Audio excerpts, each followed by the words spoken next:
And good evening, everyone. Welcome to the VanDyk Mortgage Power Hour, hosted by North Grove Brewery here in Montague. Speaking of Montague and the brewery, got a lot of room for you yet tonight, so come on down. And we are live here in Montague, also hosted here by Shepherd and Shepherd. Bring the wife and kids. Also hosted here by Shepherd and Shepherd Law. I'm Calvin Single, filling in for Jon Russell, Mike Taylor over here on my right, and Mark Konechny over here on my left. So welcome, everybody. Yeah, my Jon Russell calls me this afternoon, and he says, "Hey, I need a favor." Jon, you'll do anything for it, right? He always does. He always does, yeah. And I'm thinking, oh, he needs a vehicle. You know, if he needs money, I'm going to have him get a hold of Mike Taylor. You know, well, how can I help you, Jon? He goes, "I need you to host a power hour tonight with co-host it with Mike Taylor." And I was like, "Jon, I've never done this before." "Oh, you'll be fine." Jon, you're always the one that gets us out of the air. But no, so here we are. Welcome in, everybody. Great to have everybody here. Thank you. Glad to be here as well. Yeah, and great to have you. So I guess let's maybe take a walk back in history. Let's start out maybe with some of the early days. Well, you know, when we get going here, I want to point this out that there's a picture right here that you guys can take a look at, and this young man right here next to me. This is living proof, folks, that Jim Thorpe mated with Babe Dietrichson, because there's the product right there. You get two of America's finest athletes together, and this is what happens, a guy like that. But we'd like to, welcome. Yeah, like well, thank you very much. Mark Good to be here, and appreciate you having me down and talk about some of the days of how I got to the pros. And we can probably start off a little bit. When I was younger, we started football probably around age 7. But it started back, you got to understand, Cal, it wasn't April Fool's Day. It was the day after, because he's no joke. No, you know what I mean? Yeah, so gotcha. in April 2nd in the Windy City, Chicago, Mark Konechny is born. Yep, my father was in the military, and I was born on a naval base in Chicago, and eventually moved over to Lansing area, then through Grand Rapids, and then we moved to Muskegon. I was 6 years old when I moved to Muskegon, and we lived right behind Lincoln Park. So getting to school was pretty easy. What did your dad do? My dad worked for General Telephone, and he was in the worked at the old Alice, which is now the West Michigan Christian School. Now is at the old building that he used to work at there. And my mother was a nurse as I grew up, and then she eventually stayed at home, and then she eventually graduated from Western and was teaching down at Muskegon Business College nursing program through my youth. Okay. Do you have any other siblings growing up? Yeah, I had an older brother. I was the second. My older brother was Rob, and myself, and then my sister Ann, and then my younger brother Jim. Gotcha. Who is the better athlete of all of you? Well, for sure, by far, I was the athlete. My older brother was the hunter. Okay. And my sister was a basketball player, and my younger brother Jim, he had a good time. So he was the Mike Taylor of the group. Yeah, now we're getting somewhere, Cal. There we go. we're getting somewhere. But at a young age like that, when what kind of an effect did it have on your family moving? One, from leaving Chicago to go to Lansing, then boom, you're only in Lansing a short period of time, then you're over here in Muskegon. And so, when you're at an impressionable age like that, it's tough to make friends. You drop them and you're off and again and running, and then you're thinking, are we moving again after this? Yeah, at that point, once we moved to Muskegon, I don't remember too much on the Lansing. I remember a little bit of Grand Rapids, but at age 6, and then my younger sister and brother, they were 2 years apart. Good Catholic planning at that time of our life, but it was pretty easy because we grew up in a neighborhood where we had a bunch of young people, and as we talked about before, actually football started in the front yard, and we'd had our own rules. Had to go back and forth twice for it to be a touchdown, and there was tackling, and every Sunday we would have not flag football, but touch football on the street. But if you had 6 yards in the grass, it was wide open tackling. So that's where we learned how to play. Wow. So that was your introduction to football, athletics. When did it start at the school level for you? We started in the old Port City youth program when we started. And that, like I said, I was at age 7, and we used to go over to the high school and practice, and then I remember having games over in Fruitport at the old beach fields, and my memory goes back that far. That is amazing. Now, What were some of the first things you remember about being coached at that young age? Discipline. Yeah, conditioning was still a big part of it. I remember not liking having to do all the running and after the practice, and as a running back, I felt like I was pretty fast as a young kid, and so I remember one game we played. I was playing defensive line, and we kept getting them to go offside. So I didn't know the game that well, so I said, I'm just going to keep taking this penalty instead of making them run a play, and we just kept taking the penalty and pushing them back farther. Well, we eventually ran out of time in the game and we lost, and that was the beginning of a big learning curve for me on time control, time management of a game. What about middle school? I mean, what sports did you start playing in middle school? Yeah, I played basketball and I played football and I ran track. Okay. And I started doing high jump, and the hurdles were a couple of the events that I eventually ran, and eventually with hurdles and track, I was in my senior year a state qualifier for the high hurdles and the lower hurdles, and I didn't place. I think I ended up 11th in the state as a high hurdler. But we had the old famous Chris Fitzpatrick. The Fitzpatrick family were very good track athletes, and Chris was one heck of a high hurdler and all-state hurdler during my time period at Mount Shores. You ever run across any of those old teammates from back then? The fellas in the neighborhood kind of thing? Very much so. The Lorenz family, who we used to play football, and we used to have this baseball game we would play, and I actually had him ran into their family, and he's been over at the house doing a little construction work at the house now too. So I see a lot of people, which is one of the reasons I wanted to move back. Is it just brings back it's like a reunion. Every time I go out, I see somebody, and we get to catch up and talk a little bit. And back then, Mark, they didn't have we didn't have the social media platforms that these kids today have, and it's amazing how you reconnect.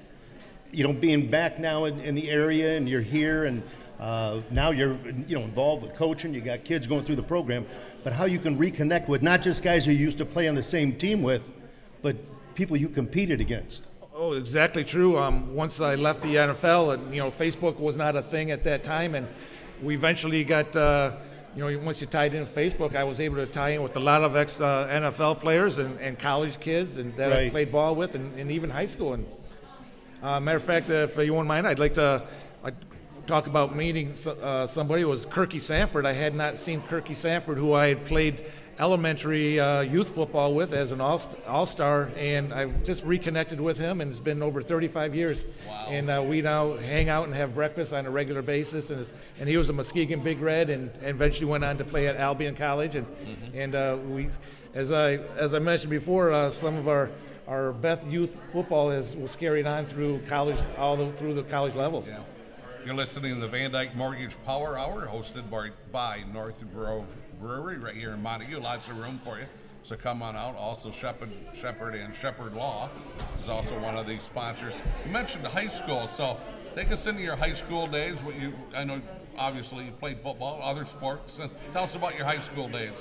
Well, starting off in ninth grade, I was we had Larry Rieger was always at the middle school as a choir teacher, so we were always around him and then I remember one of the best things was seeing high school players come back to Coach Rieger's choir room, and he would introduce them, and it was kind of a big thing. And so eventually it happened to us, where we would come back and be introduced, and we were his players. And I think one of the saddest moments that I had in high school was when Coach Bob Holman passed away in a car accident, and he was one of my teachers in the junior high, and had kind of taken me under his wings, and I was really looking forward to being coached by him.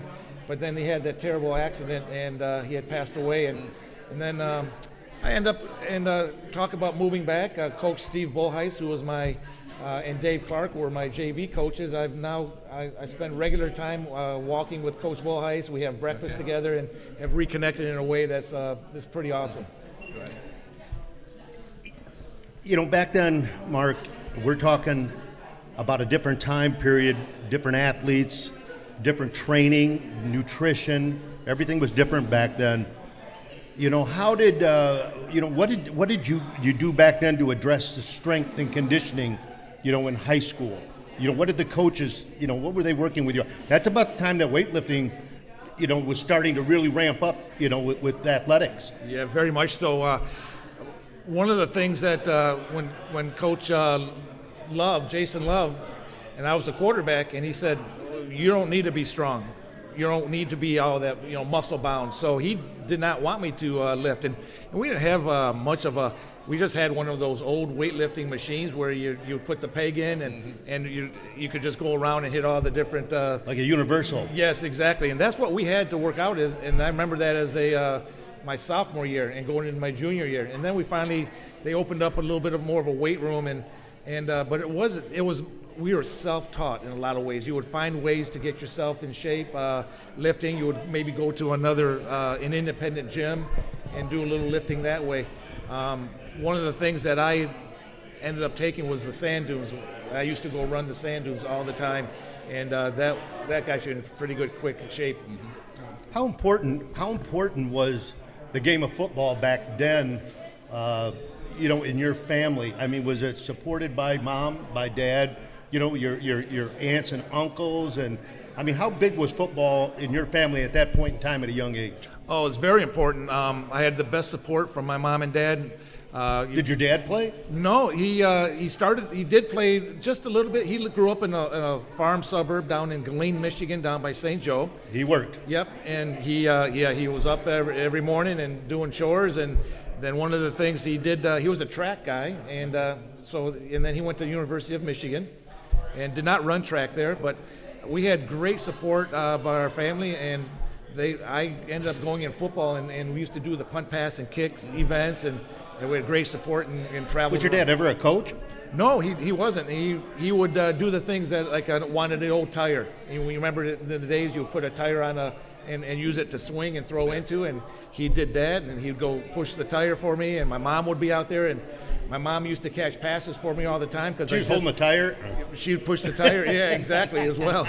I couldn't get her to do a down and out, but... yeah, your dad's not higher, But, yeah, so I had great support, and, every one of us siblings went our own way, but I had awesome support from them, and the neighborhood, and eventually became known as the neighborhood for the other kids. And one of the biggest things that I remember was Rick Dolak used to go to the elementaries. They used to place those football players, and the young neighborhood kids would go there and do painting, and just they would always be around the playgrounds.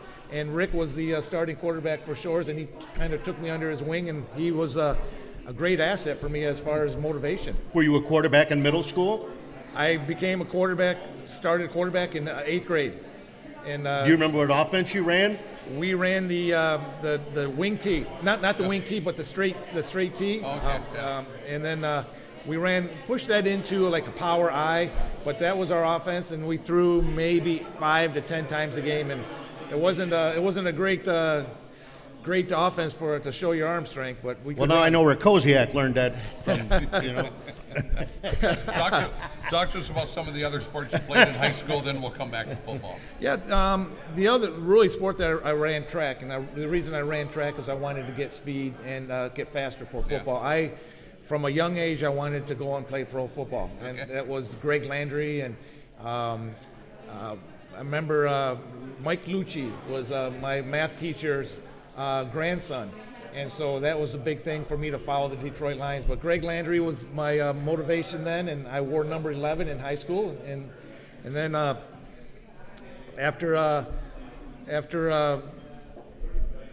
going into the pros, I wore number 41 because of the Gale Sayers story with Brian Piccolo, yeah. And I love, my favorite movie of all time, sports movie, is Brian Piccolo, and that's why I wore number 41 for Miami. There was some of my buddies and I were sitting around Monday at lunch, about 8 of us, and we had some younger guys there, and they had never seen Brian's song. And I said, it's a surefire tearjerker. Oh, yeah. I mean, whether you're 6'6" and 250 pounds, or you're in 8th grade, if you don't cry over Brian's song numerous times, you got to get checked for a heartbeat. There was always. Where did Brian Piccolo go to college? It was. I'll give you a hint. Same one Muggsy Bogues went to. Yeah, God darn it. No, Southern. Wake Forest. Wake Forest. Yep. Yep. Good call. Yep. Yep. So okay, let's circle back around to football now at high school. Okay. So tell us about some of your fondest memories of playing for Shores. Well, I think my junior year, we became we play Grand Rapids West Catholic. They were a ranked team, and we ended up beating them quite handily. And we became finally a ranked team in the state. And we ended up going 7-2 my senior year.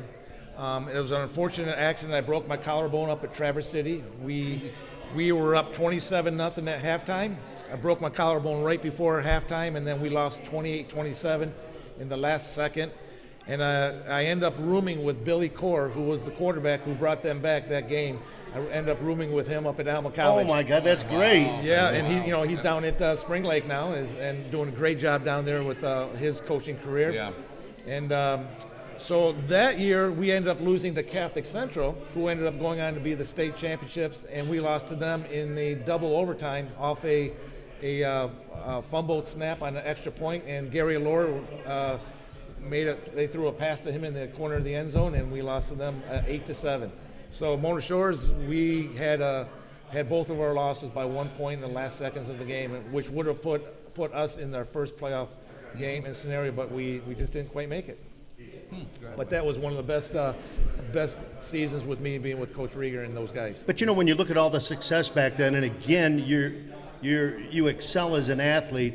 How was your mindset, and what was your parents' support academically with you? How was that? Was academics always important for you? Yeah. For sure. You don't get into Alma. No, yeah. An MIAA school. Right. No, academics was important, and it was, and they just made sure that they have support, and that it was going to be our responsibility to make sure that we got good grades, and to know that football, if you were to make it in football, that life doesn't last too long, and you have to prepare yourself. And the big slogan you hear now is "Give me 4 years for 40 good years of your life," and by going to college and studying hard. So yeah, we had that. I had great support, and my older brother Rob, he went into the military, and he has support from my folks. How about injuries? At a young age. Well, yeah, always had the sprained ankles, but the biggest. I'm not talking about New Year's parties. I'm talking football. Right. Okay. Yeah, those were. Yeah. So the biggest injury that I had in high school was the collarbone. Moving on into college, I had a broken bone in my foot, which my junior year, which kept me out for a couple games. And the biggest injury that I had in the pros was the ACL, MCL injury, which I ended up retiring off that injury. You mentioned a couple of the 2 losses in high school. What about some of the great memories from playing football at Shores? Well, obviously beating the Muskegon Big Reds, which didn't happen too often, and so we actually beat them over at Hackley Stadium, and that was. I think it was 21-8 or 13, something score of that game, and that was an awesome memory. But the biggest memories that I have, beating West Catholic was big, but the biggest memories is the teamwork and the memories that I made with the team. And Coach Bolheis, when I first came back and we started talking, he said one of the things that he admired most about me, and I remember a little bit, but he said how I had that team together. I was able to get every one of our players to go to mass with me on a Thursday night one time. Wow, great leadership. which was great. We had a very, very close team. Gotcha. Do you have any more high school? Yeah, well, the one thing I want to kind of allude on for a minute is, when you step in a huddle, okay, as a high school athlete, and you step in that huddle, what was your command of presence at that time? I mean, were you the only one talking in that huddle? And, what kind of, how did you take charge of a command of a huddle? How did you see that role? Part of, as a leader, I was a little more vocal, and I'll use my son as an example. He is a leader by example. He's going to work real hard, get you lined up, he'll tell you what to do, but my leadership went much farther than that. I organized events for us to be together. We'd go out to movies together, we'd go out and have lunch together, and then we'd work out together. And so that my players seen me work out the way I worked out, and getting them to work out with me and throwing the football, eventually that commands respect. And our goals were the same always, to be in the playoffs and win a state championship. So having that same goal was important. But the work that I'd done previously helps out in the huddle. So I had great command in the huddle, not because I demanded it, because I had earned it. And so when I was speaking or giving the play, and we would try to get teams to jump offside, so I would talk to them going on the way up, and it was very successful for us. You're listening to VanDyk Mortgage Power Hour, hosted here by North Grove Brewers, right here in downtown Montague. Lots of room for you yet. Also sponsored by Shepherd and Shepherd Law. So we'd love to see you down here. I'll tell you what, let's go from high school. Let's transition from high school to Alma College, where you went on and played collegiately. And what's the story from Shores to Alma? How did you end up at Alma? Yeah, you're recruiting, you know. Well, after we started off, I was the quarterback of the junior year at Shores, and then going into our senior year, I had some colleges. I had Northwestern had come through, and that's where some of the grades came through, and they were actively recruiting me, and then some smaller schools like Grand Valley at that particular time. But then going into once we started our senior year, game 3 or 4 is when I broke my collarbone. So a lot of the recruiting that was going on with me, I didn't have a senior year to finish that off. Yeah. I also knew that I still had that goal of wanting to go play college. I had support from my family. I had support from Coach Rieger. And I remember Jay Funkhauser, one of my offensive linemen, says, "Hey, I'm going over to Alma College for a recruiting day. You want to take a day off of school?" And what better thing to do to take a day off of school and go look at a college? And we went to a couple different schools together. Coach Smith down at Holland was a big school that I almost went to Hope College, but then I ended up going to Alma. We went and visited and saw Coach Brooks was the head coach there, and finally made a decision because some of the bigger schools wanted me to walk on, and I didn't feel comfortable. Didn't have the confidence in myself at those bigger schools, so that's how I ended up at Alma. Were you recruited as a quarterback or as a running back now, or as an athlete? No, I was actually recruited as a quarterback for Alma. But once I got there, Mike Boyd, who was an All-American quarterback for Division III, he had 2 more years left in his career there, and there was no way that I was going to get playing time. So we were starting to do sprints, and I was one of the faster guys on the team. And Tony Anise will fight me on it, but I believe I was faster than Tony. But he was one of my wide receivers when I was there at Alma, and we became very good friends during my time there as well. So they moved me. They tried me at slot for a little bit, but then I ended up going to the running back position. But so my freshman year, because of my ability to catch the ball and run, and I ended up being the special teams returner for Alma my freshman year. As all kickoff returns and punt returns, I was the guy. And then my sophomore year, I took over I worked real hard. I got my weight up to about 195 pounds, and I worked on my speed, and ended up being the starting running back my sophomore year for 3 years. Go ahead. That's pretty good. That's really good. That's good stuff. And again, the amazing thing here about the story is where you start, and the odds are totally against you, of ever getting to going there. I mean, you're the only player in the history of Alma football to make it to the show. Yeah, that can be up until an Albion defensive back. I was the only player in MIAA history, Division III, in the state of Michigan to ever make it to the pros until we had the Albion. He was drafted by the Lions and played cornerback for them. Yeah. Okay. What are some of your highlights from back in the day playing at Alma?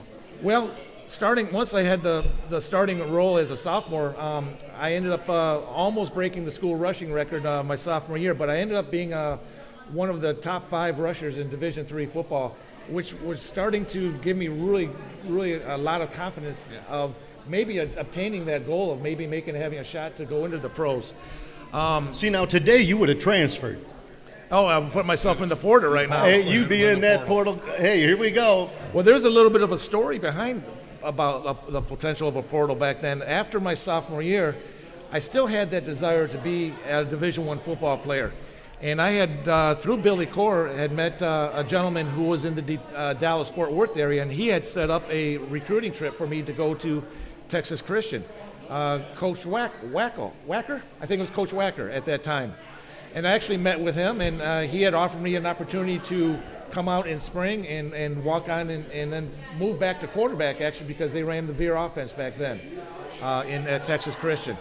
Well, upon my return to Alma, Coach Brooks called me in his office, and I was talking with him about transferring to Texas Christian, and he pulled out a letter from the Philadelphia Stars from the USFL directed to me saying, we will be watching you and possibly looking you as a draft choice for the Philadelphia Stars. So that now just opened up a whole new part of my dream and motivation for me to stay. So I ended up staying at Alma for my junior and senior year, and then potentially had an opportunity at that USFL at that time. What does that do to your mindset?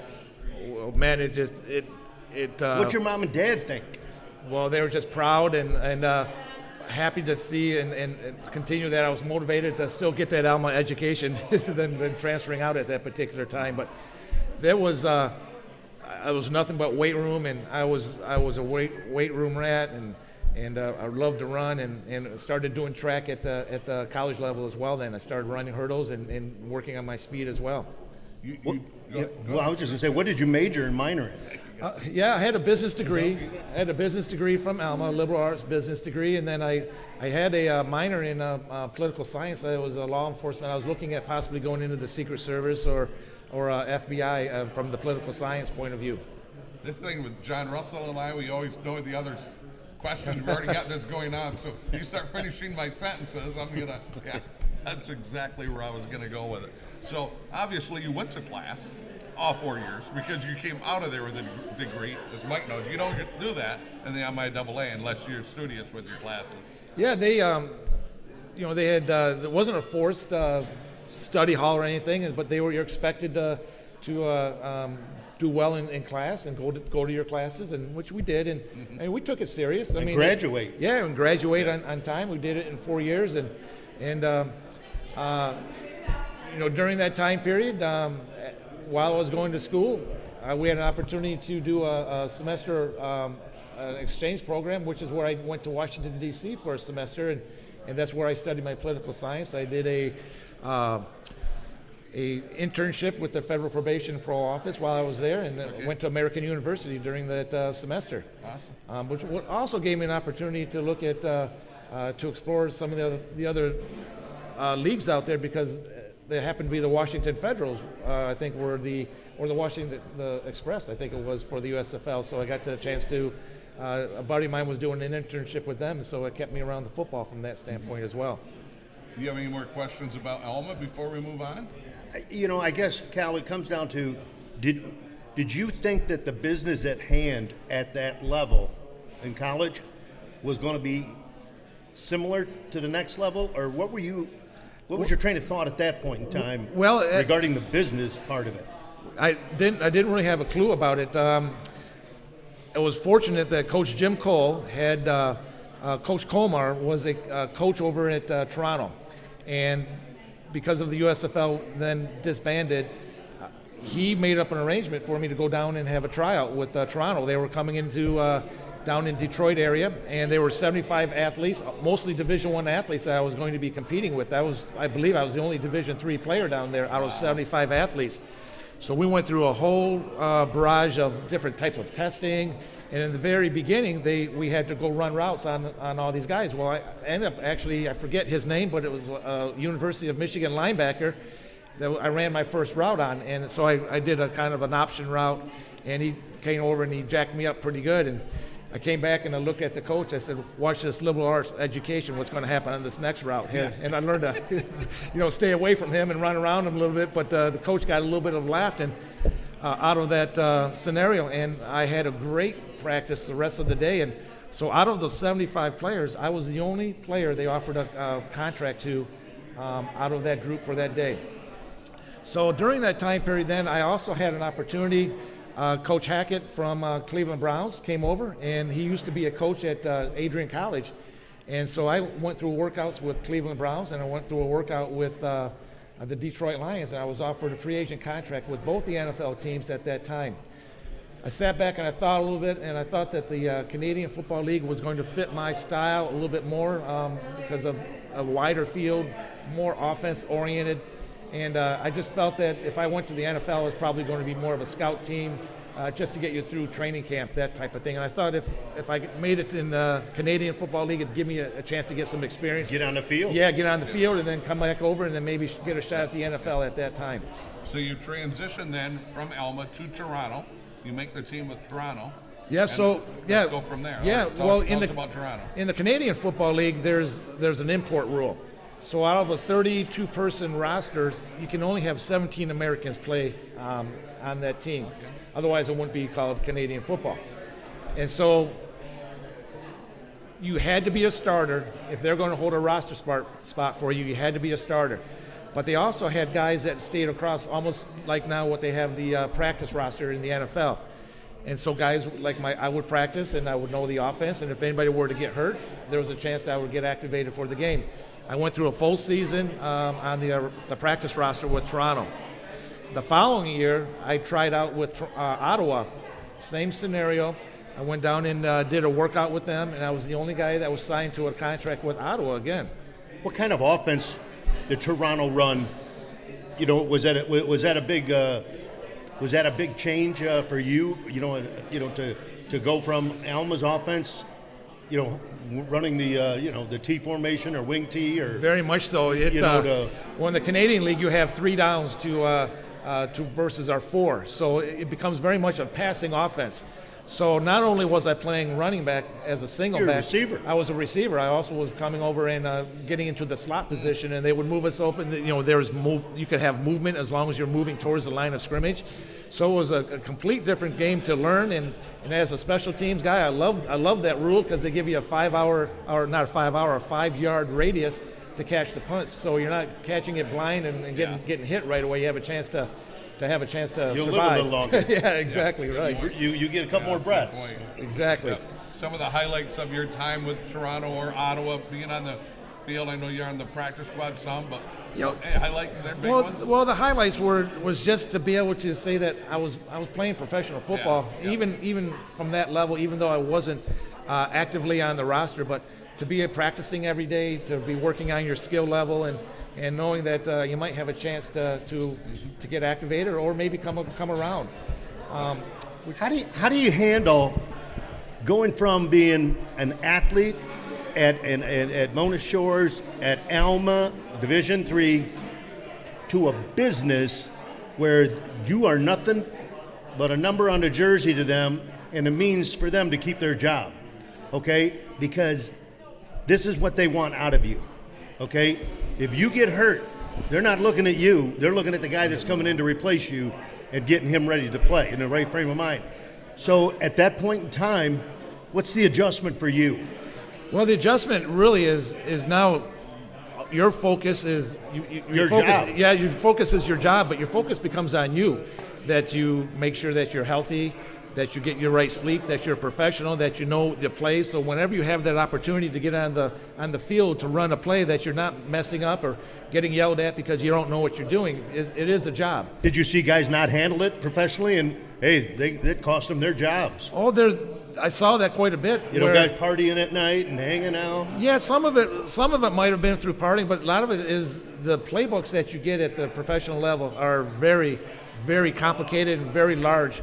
So you have to learn a lot in a very short period of time, and so the academics part of it plays into it. You have to be a smart player from the book side of things, as well as being a player that can adjust on the move on the field, because we didn't have a lot of audible calls. The next thing you know, you see Dan Marino when I was playing with them calling out audibles, and you have to be able to pick up on that because you only have so many plays to show that you have a right to be there, or to give you a chance to be there and to give a chance. What were film sessions like?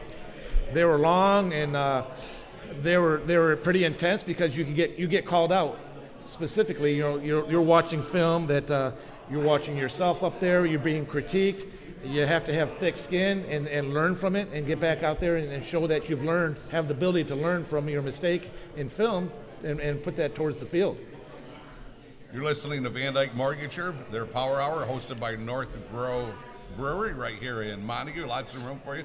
Come on down. Great beverages, great food here. And also Shepherd also helps to sponsor this show here tonight, the VanDyk Mortgage Power Hour. So let's move from Ottawa to the Miami Dolphins. Billy, our friend over there, Billy. Dollar Bill, Billy, man. And we got the Starks out here and the Mosiers over there, and we got a lot of Dolphins fans. Billy is Billy's a huge Dolphin fan. So let's go from, how did you get from Ottawa to the Miami Dolphins? So after I left Ottawa, I went back to Central Michigan and I picked up my teaching certificate. I did my student teaching over at Bay City with Morley Frazier, and the superintendent of the Bay City schools, I went to school with his son at Alma College. And so when I came back, he said, Mark, go get your teaching certificate. I'll hire you as a teacher, and you can coach over here with Morley. So during that time period, from transitioning from Ottawa to Miami, I had a semester. And so I went to Central Michigan, got my teaching certificate. Well, a friend of mine was getting a lot of workouts with a lot of different teams, and so he suggested that I call his agent, which is Bill Penrod, which was out of Pittsburgh. And so I flew to Pittsburgh, and Billy looked at some film. He said, let me give it a try. So about 2 weeks later, he says, I got you to try out with Miami. Now, the question he asked me, can you run a 4.5? I said, I'll hit a 4.5. He said, because if you don't, I have to pay for your airplane ticket. So we went down to Miami. There were about eight different players being worked out at the same time, and we ran our 40-yard dash. And they kind of looked at the clock, and they looked at me, and they said, "Go run it again." So I ran it again, and after we all ran our 40s, they let the 7 other players go, and they kept me out there, and I finished up doing a workout for them. So at the very end of the workout, so there were 7 other agents that had to pay.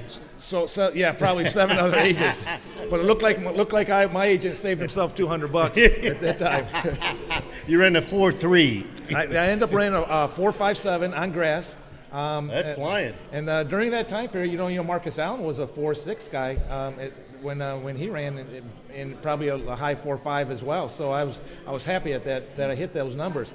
But it happened to be a very, very windy day, and then now come the punt return side of things, and they were using the jug machine there, and I ended up catching most of my punts, but they pulled me in afterwards, and he sat me down with Charlie Winters, who was the player personnel, and he said, well, we'd like to offer you a contract, and we want you to move down here in January. It was probably November at that time period, and you'll go through all our spring workouts. And I said, well, I need to probably talk to my agent first. He said, I don't see a lot of NFL teams sitting here knocking on the door and giving you a contract right now. I said, where do I sign? Yeah. So they gave me good answer. Yeah, so I think I got a $1,000 signing bonus and put my name on it, and I moved down to Miami in January, and which was great experience because we were with all the regular athletes, Dan Marino and Jim Jensen, the Clayton and Duper brothers. Well, I was going to say the wide receiving crew and the talent they had at quarterback, and oh yes, it was unbelievable. And to catch passes, and John Offerdahl, who was you would know him very well. Yeah, I was able to recruit him out of Wisconsin. Yep, and well, he was the #1 draft choice out of Western. Yeah, I recruited him to come to Western. Right, out of Wisconsin. And so he was down there and training with us as well. So it was a great experience because Don Shula's son, David Shula, was at Alabama as the quarterback, so I ended up running routes for David Shula as well. Wow. Okay, and then so obviously you get to meet a lot of the Dolphin players. What were they like just to hang out with? Oh, they were great. They were very accepting because as they see you work. What nickname they give you? I don't think. Hey, here we go, Cal. If you're under 18, please put your hands over your ears. So unfortunately I don't think I had one, but I do have one after the Philadelphia game. I'll tell you how I got that one. Well, let's transition then from the Fins over to the Eagles, Philadelphia Eagles. How do you go from Miami to Philly? Well, actually, before I went to Philly, I ended up going up to the Jets training camp, and so at week 6, I was waived from them, but I had a great preseason game against Philadelphia. I scored a touchdown. I had some great punt returns. I think I had a 14-yard punt return average during that preseason game.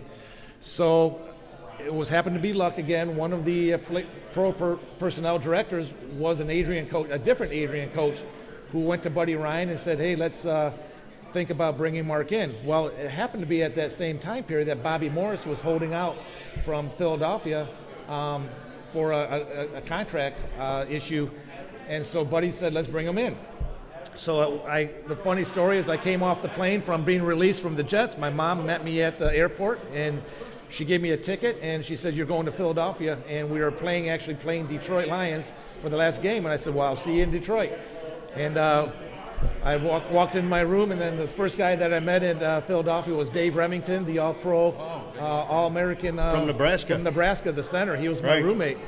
So he and I spent a couple days together, and then we went to Detroit, and my first punt return was 15-yard return. And then I had another punt return, and Buddy Ryan gave me a high five off the sideline, said, that's what we're looking for. And I said, all right, I think I'm in. And next thing you know, I hit my head on the turf, and I developed a concussion, and I sat out the second half of the game, and I wasn't sure what my status would be. So that Monday, they went through final roster spots. They waived me, and they called me back in and said, we're bringing you back in. We had to make a couple roster changes. Welcome to the Philadelphia Eagles. And I ended up being the punt returner, kick returner, and ran all special teams for them. In 1988. So you say you hit your head on the turf, but back then it was more like you hit your head on the cement with this carpet over the top. Very much so. It was. I was sitting back I barely remember this, but I was getting ready to on a kickoff return, and I said to the guy that was next to me, I said, "What am I supposed to do?" And he said, "This is your show. You're supposed to catch that ball and show them what you can do." And so I think I did catch that ball, but I don't know how far I ran off of that. I was pretty much done after that kickoff. Gotcha. What's it like on the field in an NFL game? You know, because there's a lot of talk going on and a lot of testosterone. Okay, and I mean, you come from Alma College, and look where you've been, and all of a sudden, you're on an NFL field participating. What's that? You should get college credit for listening. Well, I think one of the first things is, as a punt returner, you didn't realize how many people knew my mother, because there was a lot of mothers going on out there, especially because if I don't know if I can explain that much better, but one of the things that in Philadelphia, we were a pressure team. So Coach Al Roberts, who was our special teams coach, wanted to put pressure, wanted the net punt to be down low. So there was very rarely a time where we were double bracketed on the outside on their attack people. So a lot of the times I had people always sitting in front of me and talking to me and or trying to disrupt me catching the ball. So I remember one of the times Ricky Hunley actually, he played for St. Louis. He was a 6'4", 245-pound linebacker, but he was the long snapper for them. So we were having aggressively went after a punt. It was a short kick. But this particular game, I had my mom and dad were at the game, and I bought them new jerseys with my name on it, and feeling very proud that they were in the stands. Well, here comes Ricky Hunley down. I see my two linebackers pull back. They're going to create a wall for me. Well, when they created that wall, they let Ricky through. And so as that ball came into my chest, Ricky caught me underneath my chin, and I ended up fumbling the ball, and there was 80,000 boos coming running off the sideline, and I look up in the stands, and it wasn't raining there, but my mom and dad were taking off the jersey and putting jackets on it because that Philadelphia crowd is a pretty tough crowd. What was your height and weight at that point? I was 6 foot, 195, 200 pounds. Okay. I would always start camp out at about 210 pounds, but by the time you got through your season, coach would know this, that you dropped down into the weight. And I still ran the 4.5, but one of the things that really helped me stay there is I had to learn how to tackle. And remember earlier I was telling that we played football in the front yard. Well, that was basically the only time that I had learned how to tackle, was playing rough and tough football in the yard. I never played defense in college. Well, we're playing our first game against Tampa Bay, and I'm on the kickoff team, and I'm also on the punt team. And we go down, and we're winning that game. I think we end up winning that game by 40 points we score. So we end up doing a lot of kickoffs. Well, I never really knew how to break down, so a lot of times I would beat the riffraff getting down there, go in for to make the tackle, but I didn't know how to break down. So as I'm running by him, the returner's running by me the other way, and we talked about having film time. Well, Coach Roberts in that film time said you have a week to learn how to tackle. Otherwise, you have to be able to play everything for us here, so we'll send you home if you don't know how to tackle. So we spent a week out there on the field. He taught me how to break down, and by the end of the season, I was second on the team in special teams tackle with 21 tackles. Yep. Right. No, I just, when you talk about the learning curve, in a playbook that size, you go from one NFL team to the next year another team, and learn a whole new system, a whole new book over, that's cramming in an education. It's very much so. But the interesting thing on a lot of these teams is they ran the same plays, but they used different terminology. But that was what you had to learn, was the different terminology, and then you put audibles in there, and then on top of that, then you have to, sometimes you might go out off that audible, sometimes you might have to block because of the blocking schemes. Right. What's the worst stadium you played in? Oh, the worst stadium. Most unfriendly, hostile environment ever. It would have to be. There's two of them. The Cleveland team, the Dog Pound, was was amazing how loud and boisterous they get. But being a punt returner and playing at the New York Giant Stadium, where they used to open up the doors on the backside, you get a good wind tunnel coming through, and on the backside of where you're going to get ready to catch that punt, it would play hectic with that ball coming down. And those doors opened up quite regularly on a basis. You're listening to the VanDyk Mortgage Power Hour, hosted by North Grove Brewery right here in Montague. Still plenty of room here for you. Come on down and join Mike Taylor and myself. And I tell you what, so we talked about some of your playing days, and then much like what we have a lot of things in common, as I chatted with you before. One is ACL tears, and you suffer a knee injury playing for the NFL. Tell us about your injury and then what happened after that. So after my year with Philadelphia, my agent got a call back from the New York Jets, and they offered me it was during the first, the Plan B free agency was the first year that they started putting that together. So I went back to the New York Jets. I had received a decent bonus back then for me, and then they also doubled my salary. So I talked to a buddy because I really kind of wanted to stay in Philadelphia, and he says, I'm not going to match that salary, so go ahead over to New York and do your best, and if we happen to need a punt returner and you're available, maybe we'll pick you back up. So I go back to New York, and things are going great. I'm having a very good camp. I'm getting punt return time. I'm actually getting some running back time, and working with Freeman McNeil and Johnny Hector, working in the backfield with them. And I was kind of more of a third down back. I put some weight on. I was about 215 in that training camp. And things were going well, and so we're going over to play Green Bay. They were doing some of the renovations, so we were playing at the old Milwaukee Stadium there. And I was working with the first team, and I ran an out pattern, kind of an option route, and I got a ball thrown to me, and I put a move on somebody, and my knee buckled out underneath me on that play. It was a non-contact play, and I tore both my ACL, MCL, and tore both my meniscuses in my knee as well. So I did it pretty well. Yeah. And then you go through a rehab for a year, and then after that rehab, it looked like I was going to get a chance to. They offered me an extension on my contract, and I developed an issue with my hand from a surgery on my knee, and I had to have another surgery. And at that point, I'd been out of football for 2 years, and they offered me a chance to retire from injury. And that's what it took, and that was the end of my NFL career. Do you think about staying on as a coach?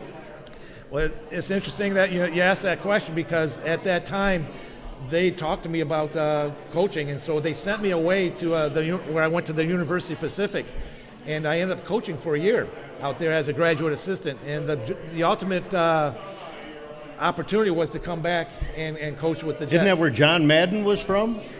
The UOP, I believe, yes. Yeah. And matter of fact, who's the just got fired from the Raiders? Gruden. John Gruden. John Gruden coached over at UOP as well with the head coach there, and then went over to work with the San Francisco 49ers. So we got about 10 minutes left. So let's transition from your football career. We also shared something else. You were a full-time fireman. I was just a part-time fireman. But you leave the NFL and end up out in Colorado on a full-time fire department. How did that happen? Well, after my year of graduate coaching at the UOP, I started talking to a lot of the coaches, and they were saying, you got to really be serious that you want this job because you'll end up moving around a lot because of the coaching changes and things. And Coach, you would understand that a little bit more, and that kind of concerned me. And actually, the Backdraft movie was out at that time. I said, that looks like fun. And I thought one of the best things to do, to not only be an NFL football player, to have that goal accomplished, but then to be a firefighter, to be able to help people. And I think of the fire service as very much like the NFL in a way that we have to train. Mm-hmm. Game day happens to be that big call that you've trained all that time for, and then you get yourself ready and amped up to do. It could be a fire, it could be helping someone in a car accident. And then the camaraderie that you have within the fire service, and then staying in shape. So I thought it was a great transition for me. So I enrolled at the Lansing Community College, and I went through my firefighter training, and then I got my first job at Ypsilanti Township. And then the third day on my job, I helped deliver a baby girl. Awesome. On my third day of the job. So that was another way I fair caught. Yeah, there we go. Yep. Yeah. Fumble. Yeah, exactly. How did you end up? How did you get us a transition from Ypsilanti to Colorado? Yeah, I had a story done on our fire academy, and this reporter was from Denver, and she told me about a test that you could hire. They would hire off 10 different departments. So she called me up one time and said, "Hey, this department, which was Littleton, was hiring. Why don't you go take the test?" So I ended up taking the test, and long story short, I got hired out in Littleton.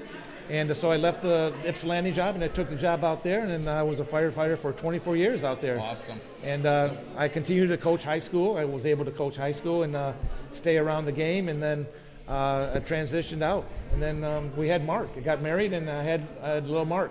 Yep.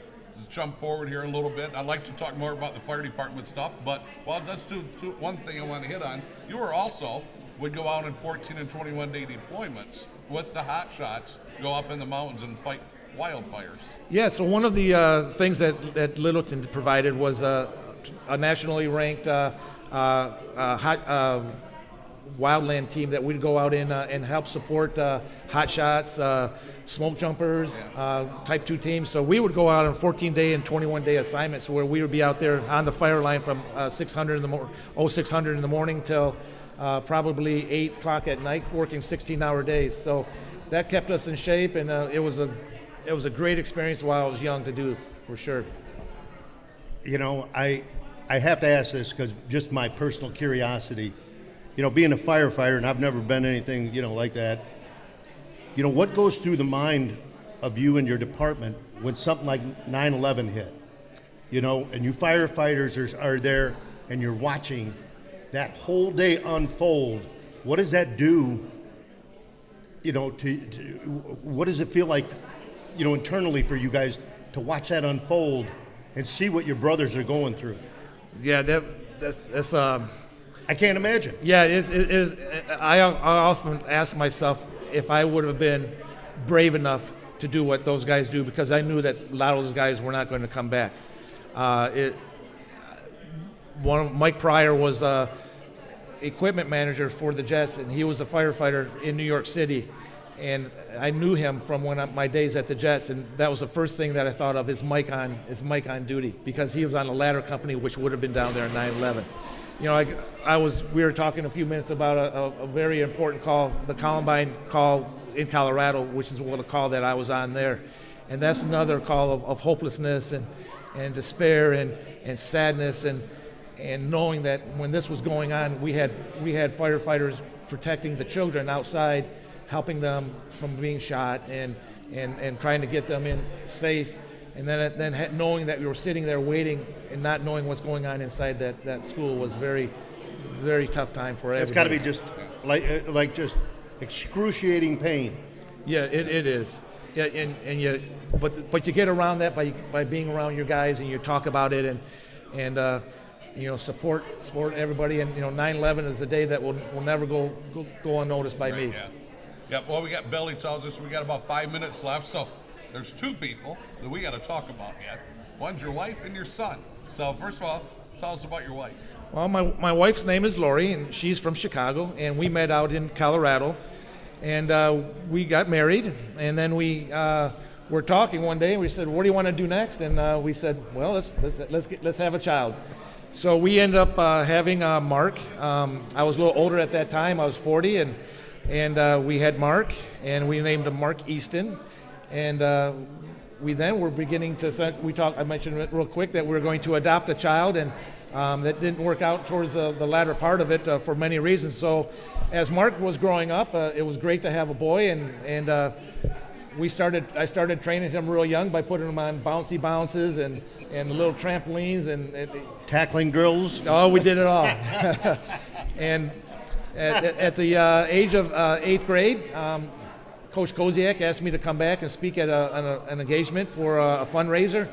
And at that time, I knew that I might be willing to get away from firefighting in Colorado. And I met with Butch Addig and had an opportunity to be a firefighter in Norton Shores. So we came back, and Mark went to Veer Camp with Mona Shores, and Coach put him in with the players, and he took off with them, developed some great relationships, and he came to me and he said, "Dad, go get that job. I want to move back.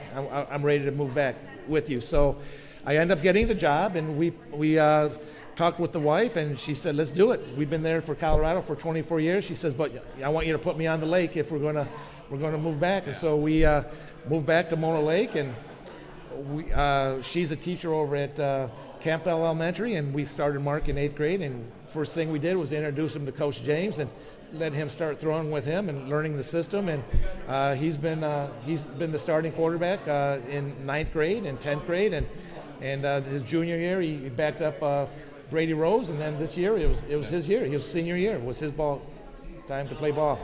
Yeah, he had a tremendous season this year. I know signing day was yesterday, I believe, and with the portal and with some colleges get an extra year now, it sounds like.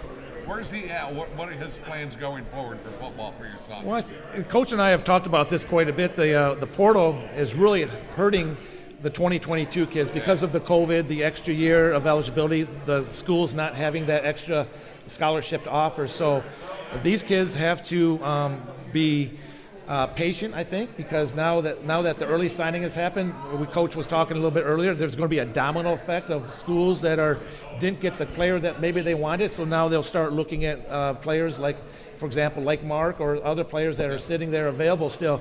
Mark has done a great job of marketing himself. He has some very nice offers out there from Saginaw Valley, and it's a frustrating time. It is, yeah. And Mark's goal was always to be was like mine. I wanted to play Division I football, but as I tell Mark is go be happy, find a school that you can get a good education at, and go play football, and everything else will take care of itself. Yeah, and people don't realize 10 to 20% of Division I starters started out as walk-ons. Okay.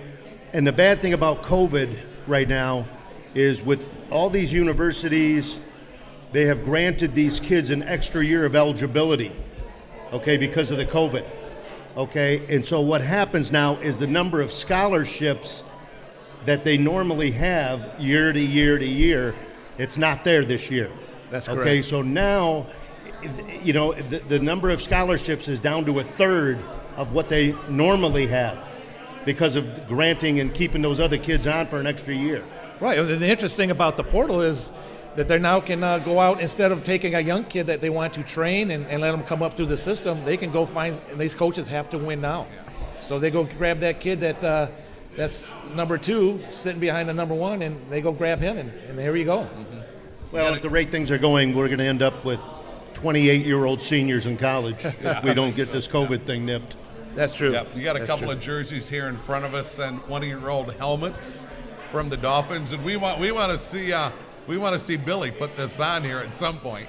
And tackle that lady over at that table over there, Billy, when you put it on. Yep. So I'll tell you what, Mark, connect me. Thank you so much. Well, thank you for having me tonight. Wow, this was a quick hour. It was a fun hour. Got to learn a lot about you. Thank you to Billy. Billy, Let's hear it from Mark Konechny, folks. Thank you.